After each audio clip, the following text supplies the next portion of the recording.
IVM.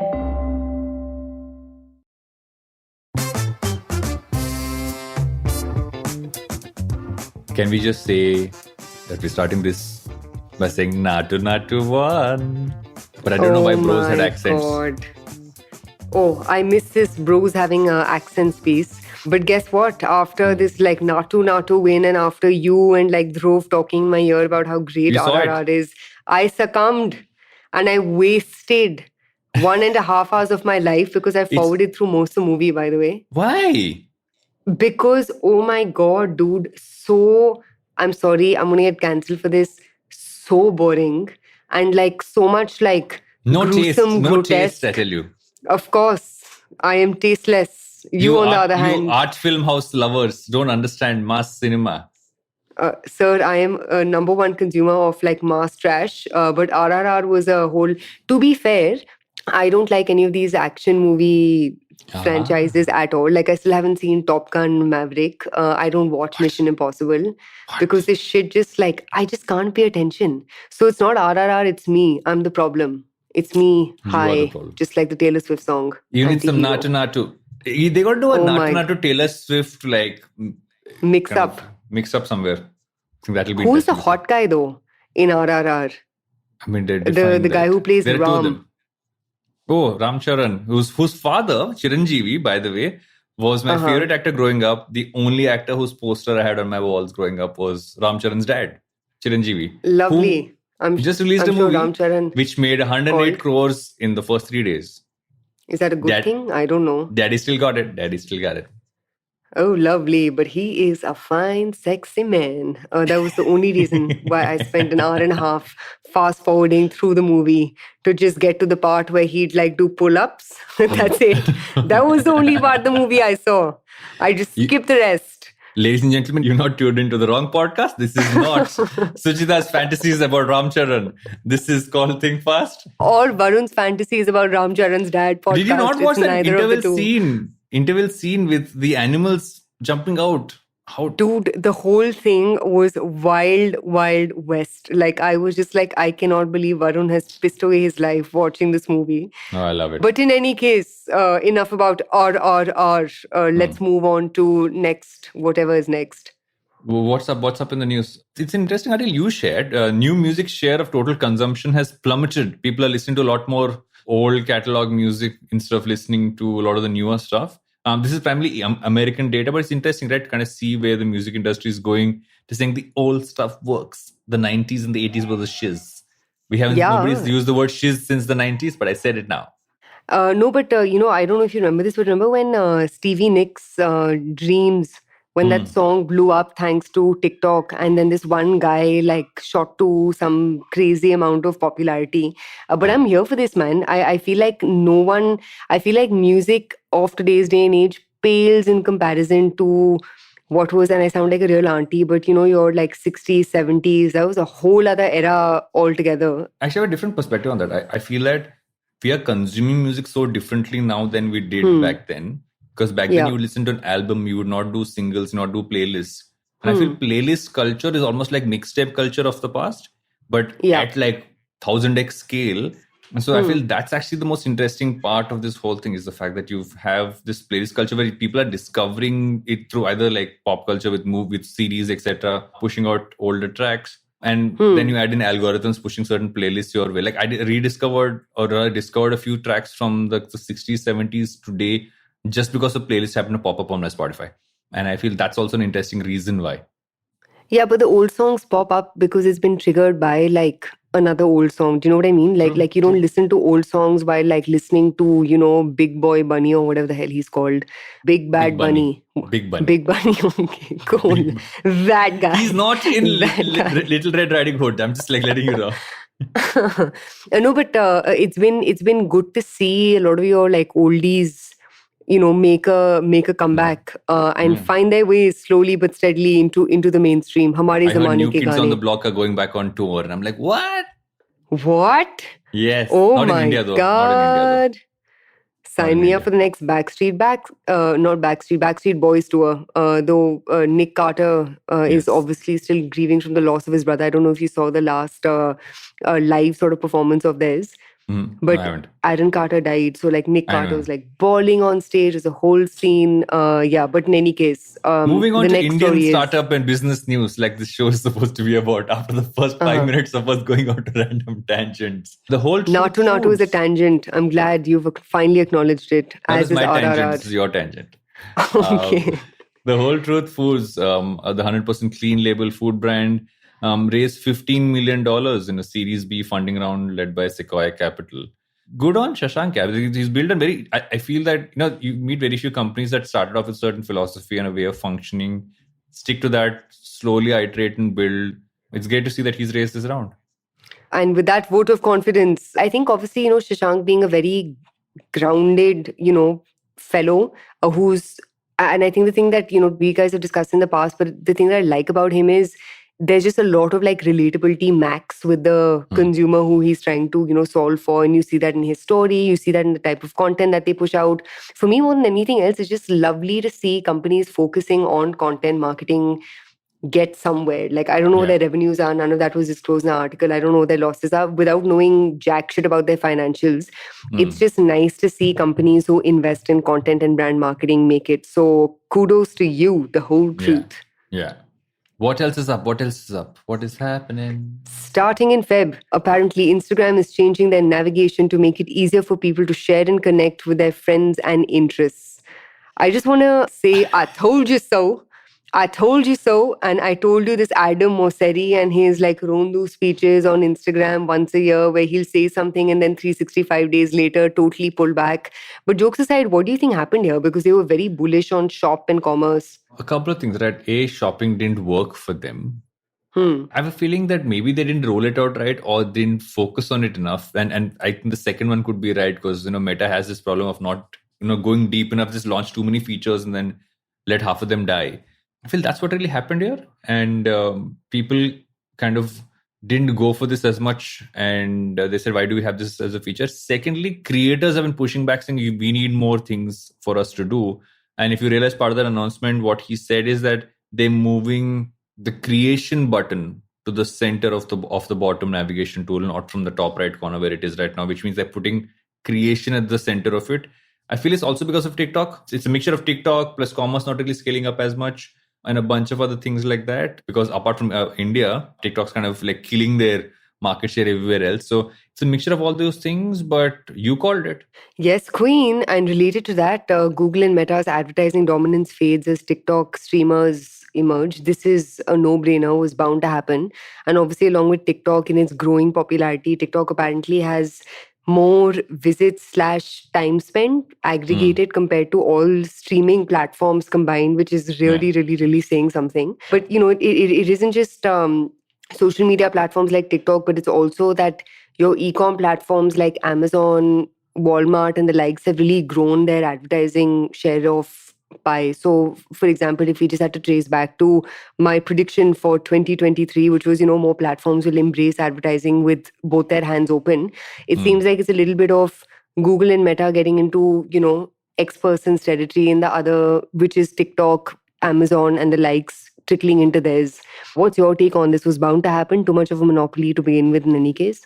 Yeah, I think, and there's also been talks for a long time about a secret handshake between Google and Meta, right? The back end just kind of make sure that they stay this way. I feel the other part to look at, apart from TikTok, is really look at Amazon. Like how much of a share Amazon's taken on with their advertising business, which, now people are talking about a lot more than they did before, but it's really kind of grown just in terms of scale and the amount of share it's taken. And I feel what's also story feeding into that, because when you see it's TikTok and streamers, and Amazon owns Twitch.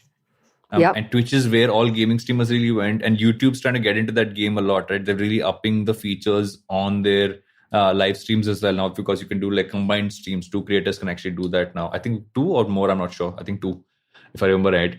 And I feel the streaming part, and this is going to be interesting, but I agree, is the fact that the more this kind of breaks out in scales, especially with Meta seeming to only focus on the metaverse, which they still have nothing to show for after all the money they've been spending on it. And now ChatGPT is taking everyone's focus and AI and stuff like that. And so the question was, and I was listening to this recently, I think on a podcast, which we're going to talk about today, which is the All In podcast. So they said that everybody's really jumping towards how can I get more AI and machine learning into our product base versus no one's talking about the metaverse, and that might be a sign which Meta needs to hear. No, but it's a good thing, man. I feel like Mark Zuckerberg needed people off his back, because for a time in the middle, everyone was only talking about the metaverse and how it would be a disaster. So hopefully this gives him the, breathing space to really think and develop what metaverse could turn out to be. But there is more competition creeping up Mark Zuckerberg's alley, because Apple's mixed reality headset has become the iPhone maker's most hotly anticipated new product of 2023. It may also be the riskiest. As an Apple stan, are you going to be purchasing their mixed reality headset? So I never buy first generation products. It's been my Apple thing for a long time. I always wait for the second generation one to come in, which is a slight. It takes care of most of the niggles in the first gen. But yeah, I'm happy that it's a mixed gen headset when it comes out. It's not VR, because and Apple's always said AR is what they're focusing on, not VR, right? Because you got to still have some level of reality around, because you can't wear a VR headset for so long. It'll be interesting to see. I feel they've been building this ecosystem now for a bit. They take care of a few things because all their devices work together connectedly. But tough one. It's a tough one to push through, because I'm sure their price range is going to be very high. I don't know how it's really going to be able to kind of function for a mass product. So it'll still be, I think the initial sets will almost be like how the initial Apple Watches were, high in price. Testing out the waters. Only Apple stands will buy it, and it'll be like a luxury thing people have at home. Like, do you have the Meta headset or do you have the Apple one? It'll become one of those things. But I feel like if there's anyone who can crack this, it's probably Apple, because Snapchat tried this with the Snap goggles. Which were very good, by the way. They were actually great glasses. Yeah. But Google Glass, remember the Google glasses where they made, hot models, where those hideous things, those were a total disaster. I have a very contrarian point of view on the Google Glass. I feel it was before its time, but I feel that was one of the most legit all-feature headsets ever. They just couldn't figure out a way to make it cool. Because the glasses were ugly, which is why they couldn't. Which is what everybody cool. said about the AirPods when they first came out. They became cool, didn't they? And Google who makes things cool? Who makes things cool? There's only one man in the arena. That is why you differentiate apples from oranges. Oh my God. Though I will hand that to you. That was a very nice, soft landing for your joke. But speaking of oranges. Speaking of jokes. Oh my God. I feel like... Okay, both our introductions are farewell. Chalo, you say, speaking of oranges. Speaking of oranges, the orange-haired Prince Harry's book Spare sells over 1.4 million copies in the US, UK and Canada on first. Have you read Spare? I haven't read it. Okay, so first off, it's not orange, it's ginger. Just clarifying for Harry and Meghan fans like me. But in any case, no, have I read Spare? No. Will I read it? Definitely no, because now I've actually started reading smart intellectual books all over again after a 1-year hiatus. But that said, I've seen every single interview, including the 60 Minutes Anderson Cooper interview and the ITV interview and the interview that he did on Good Morning America. And I'm lapping it up, man. I believe this guy's story, and I am, here for Team Prince Harry and Meghan. What about you? Do you have any shits to give? I was curious initially when he kind of left the monarchy and kind of started doing this stuff. But I'm a little bored of Prince Harry now. I'm like, you are just Harry now. You're no longer Prince Harry. So first of all, let's just start calling him Harry. And which is a terrible name. Yeah, and I'm a little now I'm bored. Because you can only sell your story so much. And I feel he has oversold his story. And at some point it becomes you're not oh my God, about anything which he says. Because you're okay, fine, fair enough. Privileged prince with a sob story. There's only so much, you can pull people in with that.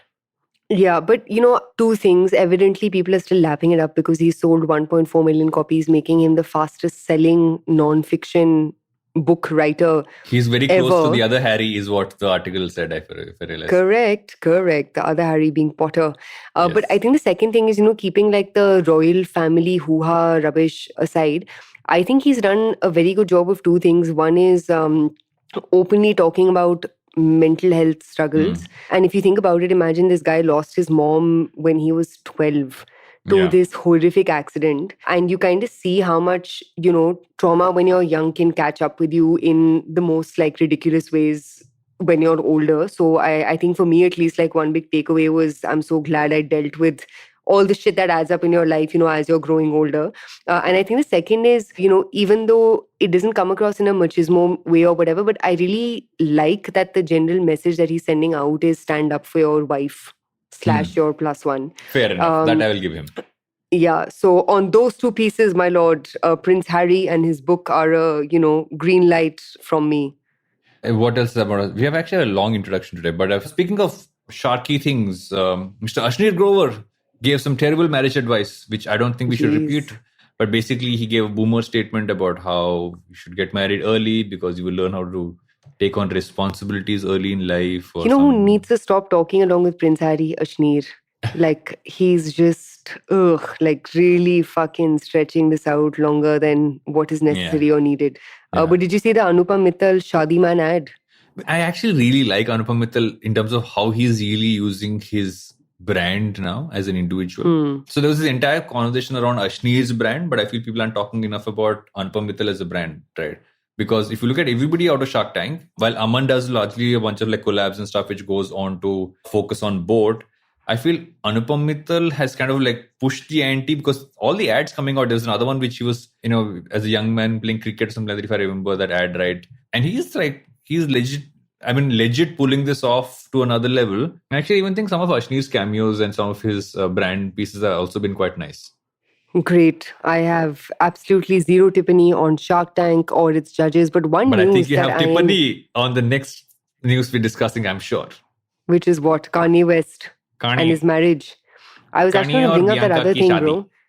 Okay, no one gives a shit about Kanye and Bianca and his like endless sob story. What is all these like men with their lives falling apart? Prince Harry, Ashnir, Kanye. Geez, get it together, boys, get it together. But guess who's getting it together? This piece of news made me really, really, really happy.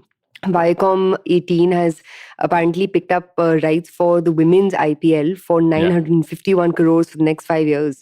This is great, dude. And you're giving me like the math behind what's making this pick. Tell our listeners what is making this tick. Basically, if you look at the last few years, there's been a huge volume increase in the amount of cricket you watch, right? BCCI basically at some point, and if you just compare it from media perspective, you have moved it from a sporting event to being direct competition with the Saas Bahu serial. So will you watch a Saas Bahu serial? Will you watch a cricket match is where it's really come to.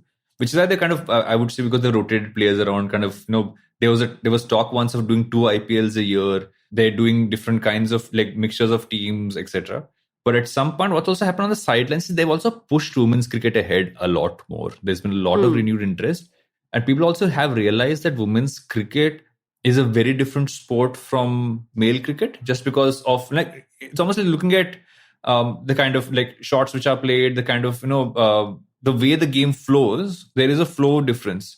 And once people kind of got into that, you're seeing a lot of excitement around it. I mean, we had the women's, if I remember, under-19 captain who scored, I feel, 4 fours and a 6 and an over just now a few days ago. Right. So they still they're kind of going for it. It's not a slow game. The problem used to be the people who would say, oh, women's cricket is a slow game. It's not a slow game anymore. There's enough athleticism and everything else coming in. And so the women's IPL coming in is great because you then have 2 IPLs in a year. Plus you have equal focus on media rights as well for women's cricket. It's great for the game. It's great for women's sport because, this is the biggest sport in our country. All brand money kind of goes there, but you're seeing a lot of brand money moving towards this as well, which means you're going to have a whole new set of sports people, sports women who people look up to, and you're not just looking at dudes.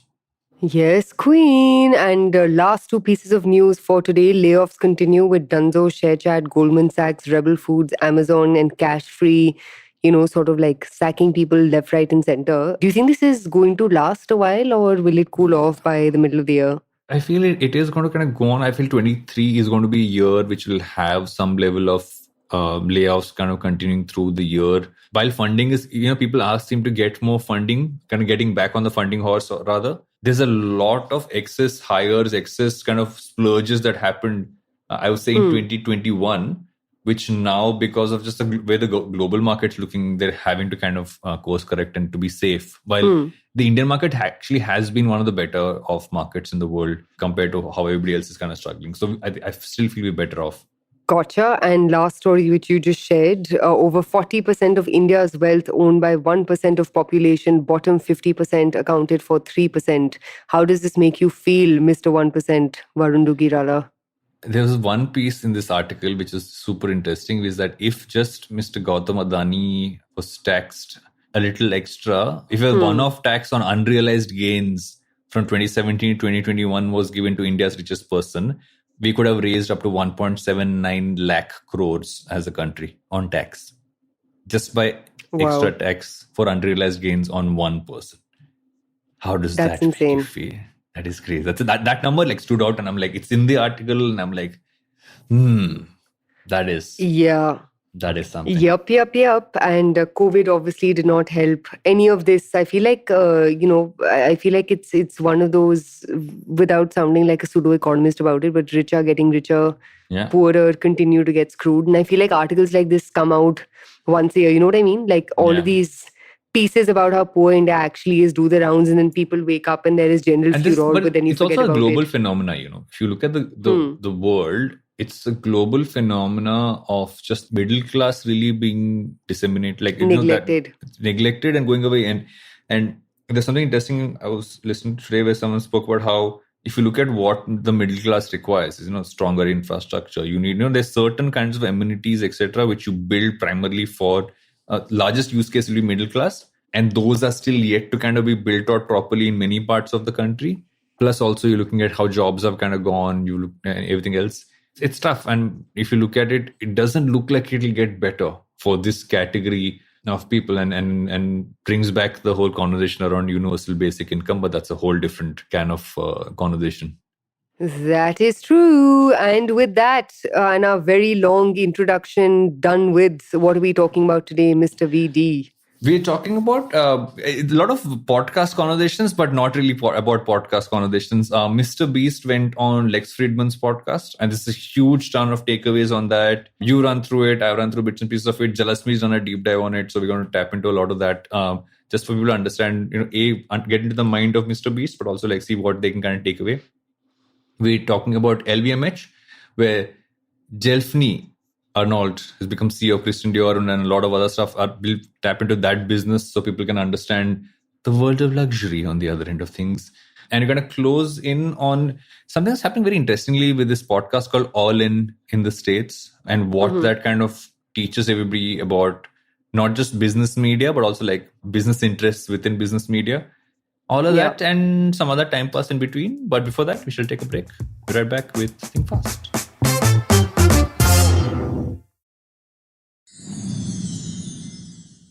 Welcome back to Think Fast, where we're talking about Mr. Beast and Mr. Robo. Doesn't Lex Fridman sound like a robo? Like AI was a human being, that's Lex Fridman. That is a very good description of Lex Fridman. He is a really, really, really boring interviewer. I am not going to lie. Yeah, but have you heard the weirdest podcast episode of Lex Fridman? It's Lex Fridman talking to Mark Zuckerberg. It's like a robo interviewing an android. Talking to each other. It is the funniest. And a lot of comments said that. A lot of comments when that Zuckerberg episode came out saying this is literally what it is. Like, it's a robo interviewing an android. But this one was interesting, right? Mr. Beast, anyway, like one of the most interesting people to kind of look at. He might eventually become the world's first creator billionaire. Kim Kardashian was there first. Don't forget. Oh, this kind of, let's say YouTuber. Kylie Jenner was also there first. Let's say YouTuber billionaire. Okay, YouTube. Cool. Na tera na mera. So I'm going to I normally deep dive into everything creator, but I thought since you've heard it, what were your key takeaways? So I think a lot of things, obviously apart from Lex Fridman being sufficiently boring, I think because Mr. Beast is such a high energy character, he ends up filling up the space with his, learnings, things he's tested and tried. I think for me, a couple of the larger takeaways were first, he's very formulaic about how he thinks about content. So for example, there's good 5 minutes of the conversation spent on how, so for those of you who are uninitiated, Mr. Beast has a lot of quote unquote giveaways on his YouTube channel, right? Like he'll give away cash to his listeners, this, that and the other. And not just little cash, lots of cash. Yeah. Lots Like of $100,000 worth of cash he will give away to his, audience and viewers. So he has this formula that he's now built where basically like the optimum amount of money to give away is $100,000. Anything more than that doesn't really lead to any, significant change or impact in numbers. But the delta in between a giveaway of 10,000 and a giveaway of, 100,000 is fairly significant. So he talks about a lot these, very like specific things, thumbnails, titles, things that he's learned, the muscle memory that he's built over the past couple of years that have enabled him to become as huge as he is on YouTube. I think the second thing which a lot of creators don't acknowledge is, especially creators who launch products, just launching a product is not the job. That's like 10% of the job to be done. The larger things to fix is, supply chain, making sure products are available at, offline stores or direct to consumer channels. And obviously Mr. Beast has that, cookies company / product called Feastables, cookies / bars. And what was really interesting to hear him talk about was his acknowledgement of it's not just about the product or the space. So the space that he's playing in is, obviously junk food in the American context. Most American junk food is crap. But also, if just jump into this one, is that so the energy bar market in the US, one of the biggest energy bar markets in the world, right? Because in India, I mean, we obviously have, like we spoke to Whole Truth Foods a little earlier, lots of brands in that. But it's crazy how much people buy energy bars in the US. Now, just jumping to the interesting fact that Feastables as a company, his co-founder is a guy called Jim Murray. Jim Murray used to be like super senior in PepsiCo in nutrition, then went on to become this president and CFO of a company called RX Bar, which is literally one of the biggest energy bar companies in the US. So it's interesting that he chose a co-founder who had operational understanding of supply chain, of manufacturing, of everything else, and finance. Whereas he just pumps in what Mr. Beast does, which is content and just like reach and distribution. And that's a great learning, right? A lot of creators believe they have to become CEOs. They don't. You find people who can do that job.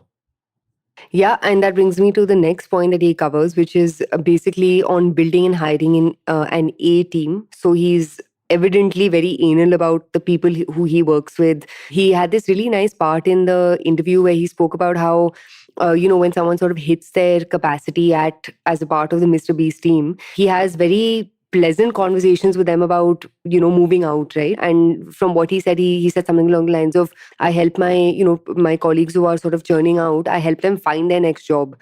And the way I position it is, I'm not firing you, or even if I am firing you, this is getting you one step closer to what you should actually be doing because, it's not me, it's you.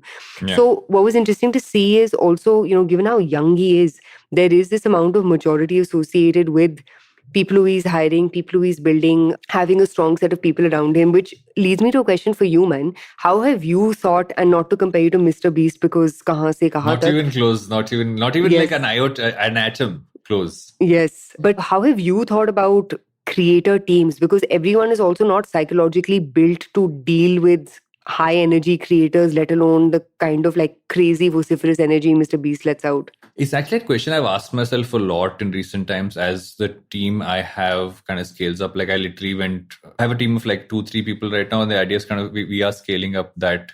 And what's been interesting for me to realize is that unlike a regular scenario where you could be running a business and then from there you kind of build out a team, with creators you have to think about differently, because if you focus too much on the business and on operations, you are moving away from what you're really good at, which is to create the content.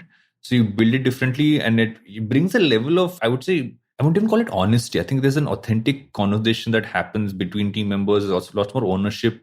A lot of the people I have been meeting to kind of bring on, or the team, even if I have, there's a lot more ownership of this is my job, this is what I'm doing, this is how I'll work things in the back end together.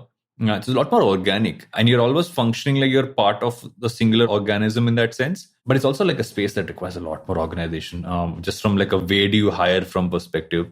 But it's very different. If anybody believes that you're just taking a regular content team structure and putting it into a creator space, it's not that. And Mr. Beast's structure is obviously massive, considering, I mean, he has massive sound stages in I forget the name of the town or city that his operations is in. He never moved out of the place he grew up in. But he has like he's in some like bumblefuck county of some red state. And he literally, I think a large amount of the employment in that space now comes through him, because he has literally hired everybody and Sunday to work on everything from set design to everything else. And he spends an immense amount of money on every video. And the learning there is the fact that he's made that place a kind of bloom, but he also brings people in with core specializations, lets them kind of do their thing.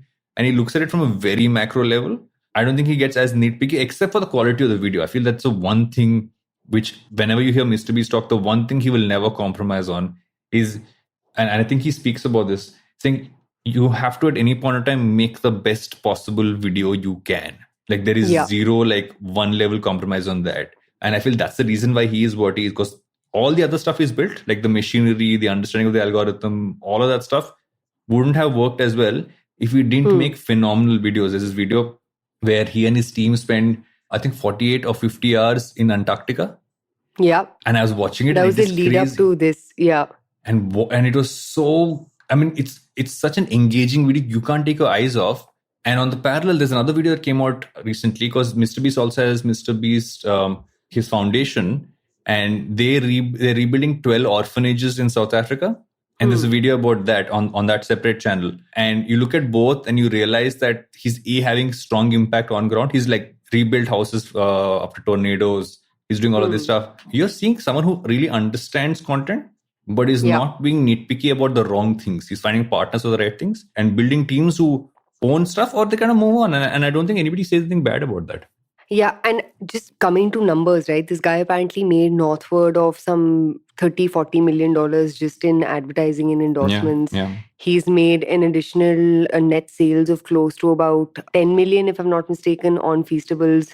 Would be in a similar vicinity around Mr. Beast burgers. Yeah. So I think the one big learning from him, and we've discussed this in past episodes also, is but he's not one to first and foremost rest on his laurels. But I think the second is he's also diversified the way he makes money in very, very, very interesting ways. I mean, his core is still very much, content. But it's incredible to see how he's taken his content and spun it off in more directions in a way where his source of income isn't just how popular am I on YouTube. It is these bits and pieces of identity that he has in, tangible products. And I think one, follow-on sort of point over here is he and Jalasmi had made a note of this, but he said, one great video is better than a bunch of mediocre ones. Yeah. And that's the thing that, at least for me as a consumer, stands out about Mr. Beast. He doesn't fuck around. He's not someone who's, making fun of some song on some movie. You know what I mean? He doesn't trivialize, he doesn't dumb his audience down. In fact, remember in one of our first episodes, we discussed what he did with Squid Games. Yeah. And just recreation of Squid Games. He said that might be his billion view video, right? Is what he was talking about. Yeah. And he spent $35 million or some absurd amount of money in building out that whole, production situation. It literally looked like, a scene from a set of a movie. But I think the thing that I love about his content is obviously his content is very lowest common denominator. Anyone can watch it, right? In fact, in this interview, he spoke about how most of his audiences aren't just in America now. They're coming from all parts of the world, whether it's, South America, Europe. Because he has dubbed channels, right? He has his channels in every single language, dubbed versions of his videos. Yeah, but the thing that I like about his content is it isn't lowest common denominator in a way where it makes people feel dumb about how they're spending their time. It really challenges the expectation from what a YouTube video can or should be. Yeah.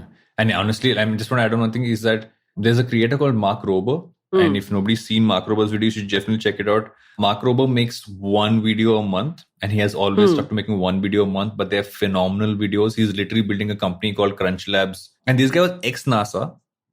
I think he was at Apple working on their autonomous car software piece, Liquid, to just become a full-time YouTuber. He shoots stuff like squirrels going through obstacle courses, but he's a mechanical engineer, so he kind of builds these things, shoots them over months, and does stuff like that. He has these almost like kits of which kids can kind of use to kind of build things out of and things like that. And again, a great case study of someone who says that I've stuck to making one video a month because I know I will not be able to do the kind of quality I can if I do more than that. And I think there's a lot of learning there. Because we constantly hear about volume in content. Everybody succumbs to it. I have succumbed to it way too often and still am. But there's something to learn from how you do this at scale in the right way rather than just spray too much out there. I think one last takeaway for me, and this happened in the last 10 minutes of the video, but Lex Friedman asked him some version of, what's your take on mental health in creators? Because you're always working, this, that, and the other. He said something really interesting along the lines of how, as a human, you're always some of parts of the people who you hang out with and who you're around. And I think one more like philosophical meta takeaway from this long interview, 2 hour plus interview, which each and every one of you should listen to, was he's seen a lot of growth by being around people who push him to be better versus people who, sort of mollycoddle him and say, kuch nahi hota bachche, so jao, kal dekh lenge. And I think the rigor with which and the discipline with which he's at least approached his career is just incredibly inspiring. And you can't dismiss him as just another cool YouTube creator, like Logan Paul types, right? Who may be popular but is a douchebag. It's incredible how aware he is about what it takes to do what he does. Yeah. And it's a and business. He's running arguably one of the most complex businesses in the world. Because of the way he's organized it. So there's so much to learn from him. I mean, there are tons of other interviews. There's actually a great interview of Colin and Sameer doing a tour of Mr. Beast's studio, which everyone should check out. Yes, we discussed that way back when. And they also recently did a tour of Mark Rober's studio. I'm just on a Mark Robert trip because I literally saw he does this Squirrel Olympics. It's a video worth watching. Basically a couple of squirrels invade his backyard every year. And he's now built obstacle courses and just puts GoPros around and edits that to make an actual story with voiceovers. It is the most fun you will ever have. If somebody's not watched it, please watch the Squirrel Olympics on Mark Rober's channel. I will watch Squirrel Olympics. What are we talking about next? LVMH. I can't pronounce the name. Delphine Arnault. Delphine Arnault has become CEO of Christian Dior. She's 47. She's worked at Louis Vuitton. What am I saying? Louis Vuitton for the past decade. She's a daughter of the founder, right? Main guy. Bernard. Mayor Bernard. Will you please explain, this business better? Hanji, so sweet of you attempting to read out 3 lines from the introduction. But guys, the reason why we're talking about LVMH is not because that's all that Varun buys with his, FU cash money that he got from the WPP group. But the reason we're talking about this is because obviously, for those of you who missed this, Bernard Arnault, who's the CEO / chairman of the LVMH group, he's apparently surpassed Musk and what's his face, Jeff Bezos, as the world's richest man. Now, uncle. Yes. But now obviously one can argue that this is because, tech is in a slum, blah, blah, bullshit. But let's just give him 15 minutes of fame. And, this story just isn't about someone being extraordinarily rich. It is about this guy continuing and his family continuing to own 48% of their, 3-digit billion-dollar business, which obviously has propelled him into the league of being, one of the richest mans in the world. And there's a lot to take away from the LVMH story. I think one big one being the dynamics of a family business and how that can't be written off, right? Varun, you had an interesting point around this, how, usually we're all very dismissive of family businesses, saying, yahan pe to sab nepotism hai. But much to learn from these guys, man.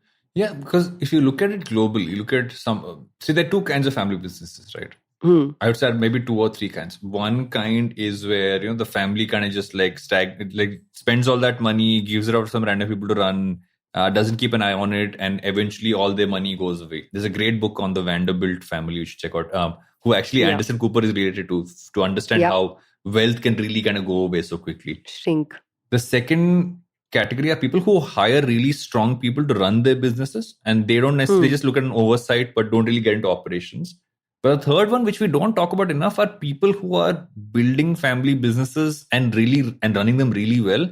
Most times even better than supposed entrepreneurs or startup founders in that sense of the word. And putting nepotism aside, I feel that if you can build talent within trust, which I feel oftentimes people have trust within families a lot more than they do outside of families. There's so much to learn from how they look at succession, how they look at people's core focuses, what they can work on together. I think the Reliance family is a great example of how they're doing it this generation versus, let's say, what happened at the time when Mukesh Ambani and Anil Ambani were that whole issue that happened. But this seems to be a far more thought through process in that sense of the word. I mean, the Nykaa family is an interesting one to look at. I mean, I look at Nykaa as a business which has multiple family stakeholders who are helping drive arguably one of the best companies to have IPO'd. And still, I think the better one to have IPO'd in recent times. And we shouldn't discount how they're operating businesses, how they're succeeding, just because there are a lot of people from the same family running it. And one thing which I think you and I have spoken about in the past as well is that if you look at a lot of new age startups in the consumer goods space in India, a lot of them are second or third generation of a family business where, let's say the grandfather had a manufacturing business, the grandson's launching brands, kind of tapping into that specific market. So even in India, but it's not front and center, but we are I think we are actually one of the best examples of the number of businesses that are family run that can scale up compared to anywhere else in the world. A hundo. And if you just break down the numbers of LVMH, right, non-trivial. Because I think the other sort of misconception around family businesses is that they're always small and they stay niche. But LVMH is worth almost $372 billion. And hence the net worth of Mr. Bernard Arnault is, close to about $180 billion. And again, whether it's his daughter or it's son or it's his son, it seems like he's put these guys at the helm of core to LVMH businesses, but then obviously has a very strong design team, executive team to back up the rest of how the business needs to be built out. And obviously, operations and retail team behind each of, whether it's Christian Dior or it's Louis Vuitton, which is the flagship brand and generates northward of about $20 billion worth of revenue for LVMH at large. I think the other really good part of this, and obviously we can make the story short and simple, the other really interesting part of LVMH's success is everyone talks about scale, selling to the masses. You have Amazon peddling the same shit. But if you look at some of the world's most highly valued companies, whether it's Apple or, sure, Tesla's getting rung through the ringers right now, but I'm sure when things stabilize, they'll come out of this relatively unscathed. Each and every one of these businesses. Milord, I beg to differ.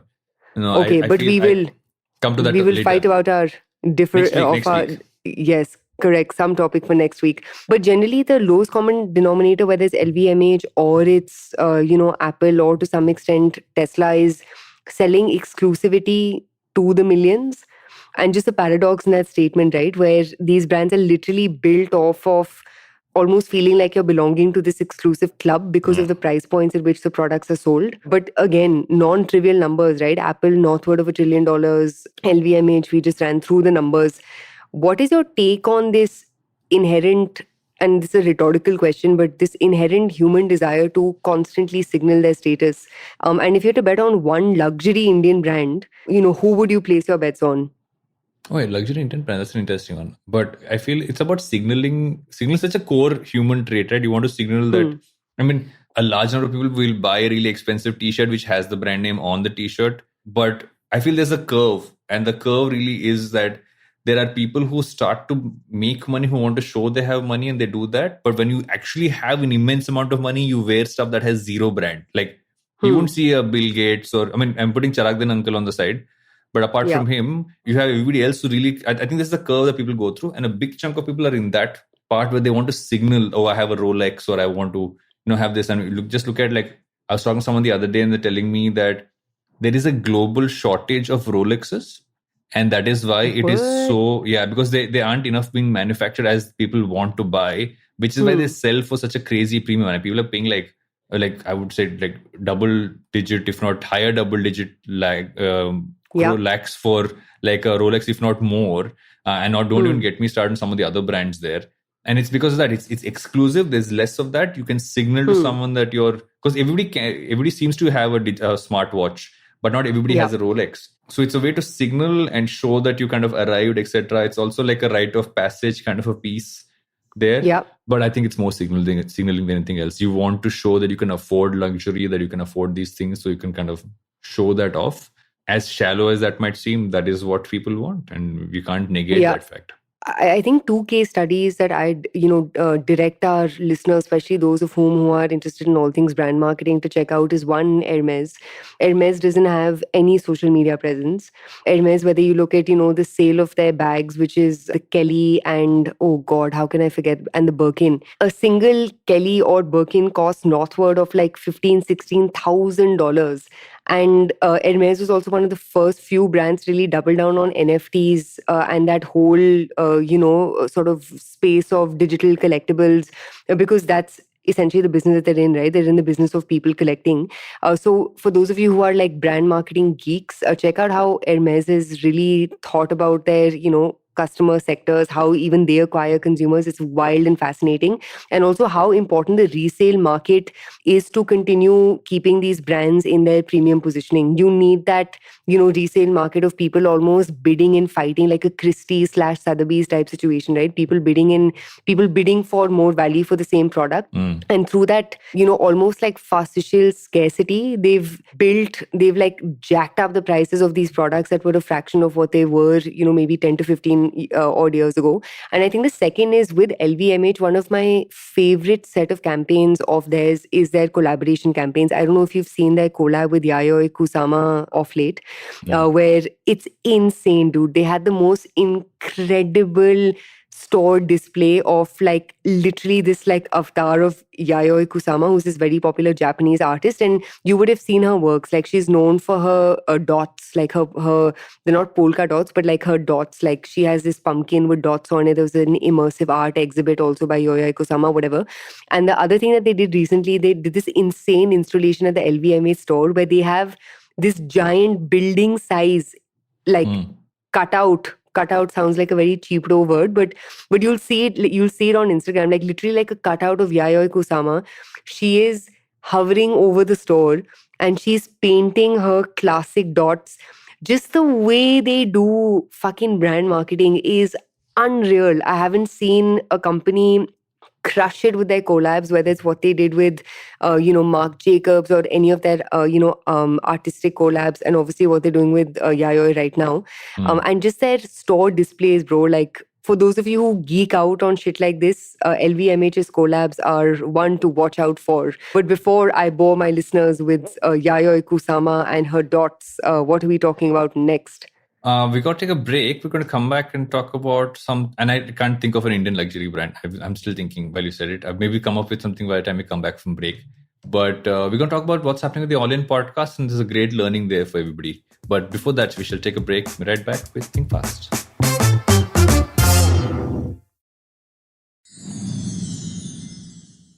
Welcome back to Think Fast, where we were talking about Kisi Ki Maa, now we're talking about All-In Yaya Kusuma. I am just going to ignore all of those. After my heartfelt, impassioned speech about Yayoi Kusama and LVMH's brand marketing and visual marketing, you bring it down to this. But please tell us about All-In Podcast. So All-In is one of the most popular business podcasts in the world, right? I think it comes, even across all podcasts, comes down to, I would say, the top 25, 30 podcasts in the world in general as well. And it became popular. It's a unique case because generally you either have podcasts which venture capital firms run, but it's run by the people who are in that firm. You have podcasts which have journalists or and founders, etc., kind of coming on. This one is very interesting because all four people on this podcast, which is Chamath Palihapitiya, Jason Calacanis, David Sachs, and Fridman, are all like really, really rich venture capitalists. They're like, have been founders of companies or early employees, don't just have fuck you money, have like fuck off money in that sense of the word. Right. And what they've really done in this podcast is they talk about everything that's happened in the news every week. It's ad free on YouTube and all our podcast platforms. And they have very strong perspectives on everything. But because they are almost so blasé and they don't give a fuck about saying anything which they want, and they have such a large audience, oftentimes we don't realize the repercussions that takes in the business world, because you suddenly have something they've said being quoted out there in media. People are watching them, listening to them. They're learning about business and perception of the startup world from them. David Sachs, for instance, very right-wing in that sense of the word. Chamath Palihapitiya pushed this whole concept of SPACs last year, called it the SPAC king in that sense. And very recently, two of them, and the interesting part about why we're talking about them today is that two of them are very close to Elon Musk and are unofficial advisors to Elon Musk on Twitter. which is Jason How well is that and, turning out? and David Sachs. And there have been cases where David Sachs is recording the podcast, and suddenly Elon Musk comes, sits next to him because he's recording out of the Twitter office, and suddenly there's 8 minutes of Elon Musk talking about stuff they're doing at Twitter and commenting about stuff. And there's an internal story, and Slate ran this story where people in Twitter were asking about certain things that were happening, and they were directed to go watch this podcast to understand what Elon Musk said. So it's almost like you get the weirdness, bizarreness of this whole thing, but they can also really push narratives in the directions which they want because they have such a large audience. And I think there's a big learning here on multiple ends. One is you realize how strong a vehicle podcasts are for people in the business world to have a voice. Like you and I are both people who are in business, and this is almost like a mouthpiece for us to have a perspective, right? But for an audience, you have to always have a filter to think about if there are vested interests, and that's on the audience, because none of us are journalists. We just have mics and we're talking about stuff. So I think the big learning on this is you can't take this stuff as news. You got to take a pinch of salt, but also showing the level of influence one podcast can have on a tech industry, because these guys are doing huge summits, people kind of coming in. You have some of the biggest founders, venture capitalists, everybody is kind of coming onto those stages, all because 4 guys decided to get in on a Zoom call and do a podcast called All In just because they all played poker together. What's your question? My question is, what is your perspective on this phenomena? That was a really sweet 3-minute homage to your love for all things All In. But what's my perspective on? Sorry. What's my perspective on?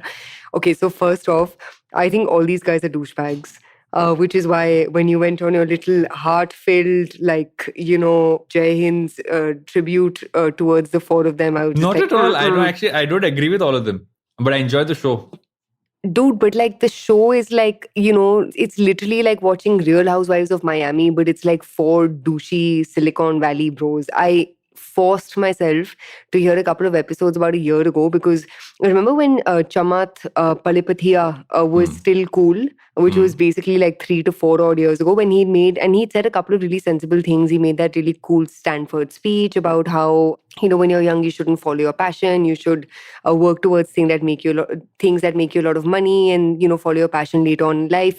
Whatever. He just basically said a lot of things that check the boxes. And then he went on this psycho tirade, divorced his wife, married someone else, went on this long fucking rant about, how a changed partner is a new lease of life, started posting all sorts of random shit on Twitter. I basically lost all my respect for him after he was pushing SPACs. And if you see where he is today, or the total lack of performance of both Social Capital as well as SPAC, it's insane how he's totally unremorseful about the crap that he said and the stupid shit that he's fed to people who have blindly believed everything. And I know it's not his fault. I know jokes on us, right? Jokes on people who believe his shit. But my pushback over here is, I stopped following him because I'm just how I don't want to listen to someone who doesn't have the humility to just apologize for, sending his followers the wrong way, making people piss away their life savings in some cases, in the case of, all of his SPAC blatant lie promotion rubbish. And I don't know, I feel we spoke about this in the last episode, but it's a little bit of, what you're saying publicly, if that doesn't match your personal actions, there is a bit of a discrepancy in the eyes of consumers. And then basically you become fake news. You know what I mean? Chamath to me is the physical embodiment of fake news. And that other guy, Jason whatever his name is. Him. Yeah. Again, I was a big fan of his. Of course, again, he was very first principle. But it's almost as if, I don't know if, success and fame has gotten to these guys' heads, but they just seem like douchebags. And it's not fun listening to douchebags, fart on a mic once in a week. So that's my perspective on All In. So here's where I think that initially, the first time I listened to the podcast, I had similar points of view. And the reason why I listen to it every week is that I've realized that to get a broader understanding of a space, You listen to Pivot on one end, just Gareth Fisher, Scott Galloway, who talk about in a certain sense, and you listen to these guys on the other end. You get an overall picture of things. What you shouldn't do is buy into everything people are saying. But I feel that podcast and for me, the reason I wanted this story on today's show is that you learn a lot from podcasts, but you don't take them as fact. But as long as you listen to enough different perspectives, you understand the nuance of what you can actually learn from it. Like I've learned a lot more about what's happening at Twitter by just listening to two podcasts, which is Pivot on one end of things and listening to this one on the other end. Similarly with even like AI, right? They had this long chat about, and sometimes, and this is what I found it interesting, and the reason why I stuck onto the show is that they'll have a point of view on something that's super relevant that is so bang on. Like they spoke about, and while they have vested interests, I'm sure, which is why they have issues with it, the whole ChatGPT OpenAI thing, right? It started off as a non-profit. And the reason it was a non-profit was that because, large number of people everybody should have access to it. Now they're saying it's to this thing that, and for everyone to have access to it, and done this weird deal with Microsoft where only after it becomes like this massive, massive success will it actually be available to everybody else. So there's learnings here, but I feel the bigger point here is the fact that, and there's a lot of chatter around this podcast and many others like this in the US especially, and I think that's something that should happen in India. It already is. You go on YouTube right now, there's so much just like streamed chats happening on YouTube with masquerading as news, which isn't news, is that you got to consume everything to get a broader perspective, but you can't drink but to use an American term, you can't drink the Kool-Aid. Don't drink the Jaljeera. You understand the difference between Jaljeera and Amras, if that makes any sense. But all in is like watching Fox News. Not necessarily though.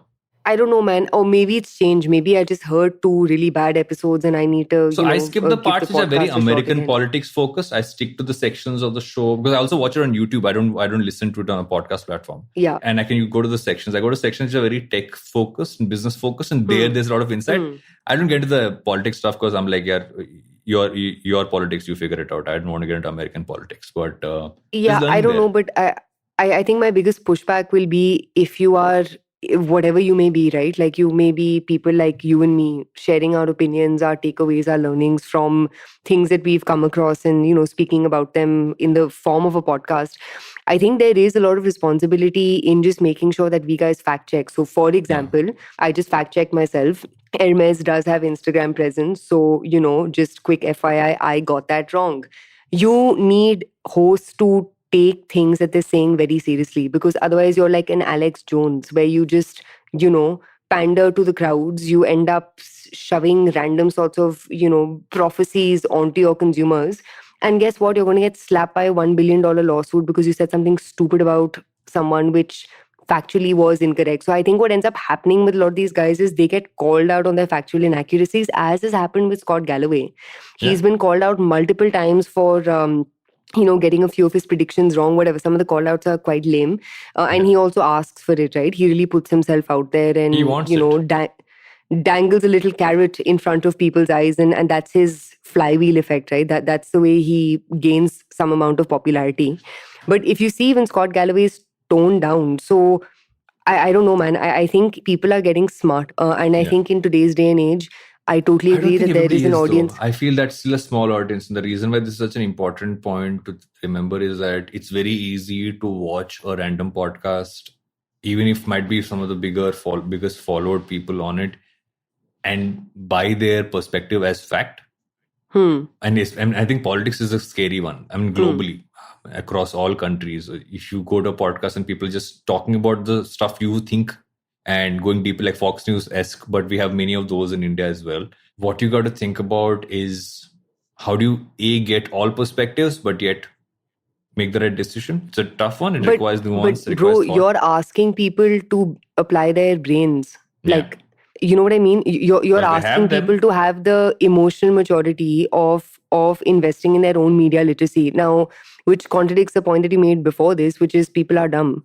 And that's the thing. If you know, Hundo, which is why you don't follow Logan Paul on YouTube, right? You want to piss away your time, be my fucking guest and piss away your time, but follow someone like Mr. Beast, who is not taking videos of people hanging from trees like Logan Paul did in Japan. Do you know what I mean? Like, there's room for enough, but there's a point after which I feel like everyone Right. should just draw the line. And that's the problem that I have with these all-in turd bags. Although the final point on this one is I sometimes switch off that podcast thinking the same when it goes too far, but something super interesting happened is when both of these guys were talking a lot about what all Musk is doing at Twitter. One of the other two guys said, okay, if your 7-minute Twitter ad is done, can we move on to the next topic? And I'm like, okay, that's still happening, which I found super interesting. There is a dynamic there, but it's also they keep each other in check. As much as they can keep each other in check, I guess. But we will not bore people more with American podcasters. They have us Indian podcasters to deal with. And we should also drink our own Kool-Aid and sit in Lake Como and record podcasts at some point of time in our lives. We must, Varun, we must. That should be like our goal. For now, we'll get Alsur Lake in Bangalore. I don't know any other lake names. I think Powai Lake. Yes, Powai Lake is in Bombay. Correct. But Nainital. Since we have yapped away so much on this podcast and we still have recommendations to go, we're going to take a quick break and come back with recommendations.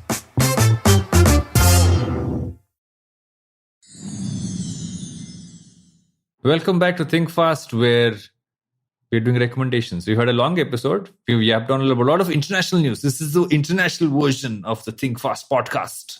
I don't know why I sound like that, but that is what I said. Neither do I. What do we recommend? What do you recommend? Actually, I have an interesting recommendation this week. There is a show I want to recommend. Actually, it's not a show. It's a movie called Stutz. Stutz. I recommended this last week. When? Copycat Killer Rat. Did? I forgot. Oh my god! Fine. Yes. Fine. I have another recommendation. Chalo yaar. Which is? So I watched, actually, if you recommended it, maybe subliminally, I didn't remember you saying it and I watched it and really liked it. So good recommendation. You're welcome, Varun. You're welcome. Good recommendation. I have another recommendation to give instead of this one, which is to watch a show called This Is Us, which is just coming out today. Episode 1 is out. Please watch it. Yes. Last of Us. Sorry, not This Is Us. Last of Us. Oh, thank God. This Is Us Last is of that Us. Milo one. Last of Us. Okay. Apologies to all gamers. Don't throw shit at me. So Last of Us is this phenomenal PlayStation game. Has arguably one of the best storylines of any game ever. And I'm not a gamer, but this is a game I really enjoyed playing.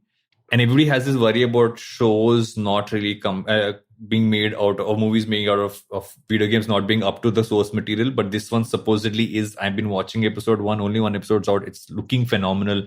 Fingers crossed. Yeah. Pedro Pascal and Marjorie Williams, if her name is right, the one who was in Game of Thrones. I might get the name totally wrong, but it's looking great. So that would be a recommendation. My recommendation for the week is please listen to this podcast called Smartless if you haven't already, though I recommended it way back when we had just started Think Fast. Acha, okay, Behan, 1 second. And I'm giving a very specific recommendation, which is this week's episode with Steven Spielberg. Very nice. It is such a joy to listen to that episode. All 4 of them have this like banter situation going on. It's also one of those few episodes where they've let the guests talk, because in 99% of the episodes, it's just basically like the 3 of them barking at each other, and the guest doesn't have a window to speak. You can hear the James Cameron episode of that podcast. It's a lot of fun because James Cameron keeps taking like their case. Oh, I have missed this. But Jake Gyllenhaal was... No, not Jake Gyllenhaal. Who's that other hottie who's married to Emily Blunt? John Krasinski.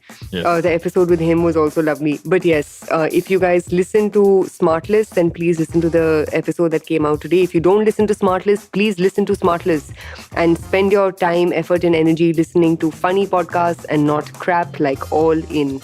And since we have spent this entire episode talking a lot about international news, I will end with one extra recommendation, that is Desi.